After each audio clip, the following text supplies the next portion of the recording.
पिता और पुत्र एक शहर से दूसरे शहर जा रहे थे। वे एक बड़े पेड़ के पास रुके और पिता ने अपने बेटे से पूछा, मुझे प्यास लगी है, कृपया मुझे उस झील से थोड़ा पानी लाकर दें। सूरज झील तक चला गया। जब वो वहां पहुंचा तो उसने देखा कि कुछ लोग कपड़े धो रहे थे और ठीक उसी समय एक बुलेट कार झील को पार करने लगा। नतीजतन पानी बहुत गंदा हो गया। बेटे ने सोचा, मैं अपने पिता को ये गंदा पानी कैसे दे सकता हूँ, इसलिए वो वापस आया और कहा, वहाव का पानी बहुत गंदा है, मुझे नहीं लगता कि ये पीने लायक है। पिता ने कहा, चलो यहाँ थोड़ा आराम करते हैं। लगभग आधे घंटे के बाद उसने अपने बेटे से झील पर वापस जाकर उसे पीने के लिए कुछ पानी लाने को कहा। बेटा झील पर वापस गया।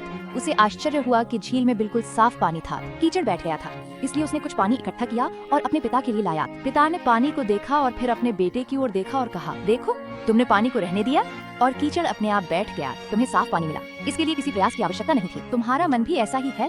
जब ये अशांत होता है तो इसे रहने दो, इसे थोड़ा समय दो, ये अपने आप शांत हो जाएगा। जब हम शांत रहते हैं तो हम अपने जीवन का न्याय कर सकते हैं और सर्वोत्तम निर्णय ले सकते हैं।